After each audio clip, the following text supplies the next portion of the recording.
महाद्या. महाद्या म्हटलं की असं वाटतं कुठल्या तरी एखाद्या खेड्यातल्या छोट्या मुलाचं नाव असेल. तर ते हे नाव आहे एका पदार्थाचं आणि हा पदार्थ भाजी सदृश पदार्थ आहे.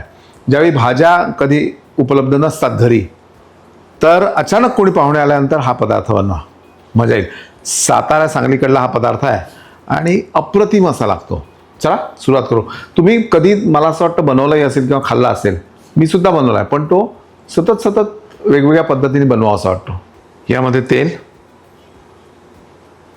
मोहरी आणि मोहरी फुटल्यानंतर यामध्ये हिरवी मिरची,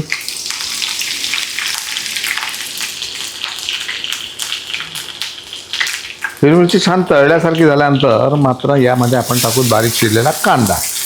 इतका सोपा प्रकार आहे ना हा.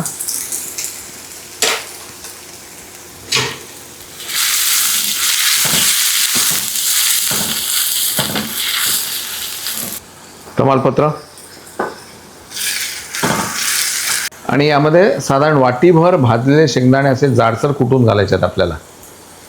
शेंगदाणे छान भाजून घ्यायचे आणि मग याला कुटायचं. चवीनुसार तिखट, थोडा तिखटाचाच असा प्रकार असतो. हळद, थोडी धने पावडर, थोडा आमचूर,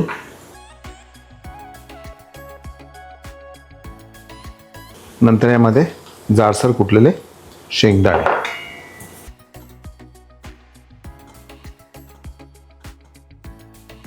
आता या दोघांनाही छान परतून घ्यायचं आहे. आता तुम्हाला एक गंमत सांगतो. गंमत अशी की यामध्ये आपण तेल घातलं, नंतर शेंगदाणे घातले, तर शेंगदाण्यामध्ये सुद्धा तेल असतं, तर ते तेल सुटतं आणि नंतर तेल जास्त होतं. म्हणून पहिले थोडंसं तेल जे आहे ते थोडं कमी घाला आणि थोडंसं मीठ. मीठ हे आयोडाईजयुक्त मीठ आहे हे एवढं लक्षात ठेवा. आणि अगदी थोडीशी साखर. आणि यामध्ये आपल्याला जे पाणी घालायचं आहे ते गरम पाणी आपल्याला घालायचं आहे, खूप जास्त नाही. आता याला कोरडं होईस्तोवर आपल्याला थोडं शिजवून घ्यायचं आहे आणि त्यासाठी तुम्ही झाकणाचा वापर केला तरी चालेल.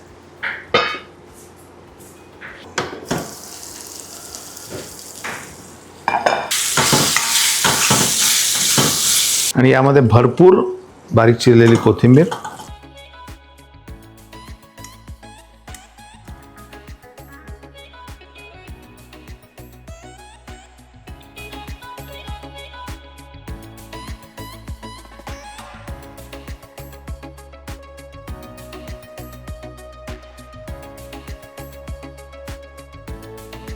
आता हा माद्या खायचा कसा? खायचा कसा? सोपं उत्तर, भूक लागली की खायचा. That's it. असा अप्रतिम असा हा प्रकार आहे. म्हणजे चटपटीत छान असा, थोडा आंबट, थोडा गोड आणि भाकरीबरोबर तो छान लागतो आहेच, पण भाताबरोबर सुद्धा छान लागेल. आणि मी तो म्हणतो तसंही एक एक घासमध्ये खात गेला बढिया. पाहत राहा मास्टर रेसिपीज. लाईक करा, सबस्क्राईब करा, शेअर करा. असं मी म्हणणार नाही, कारण हे सततची क्रिया आहे, प्रक्रिया आहे.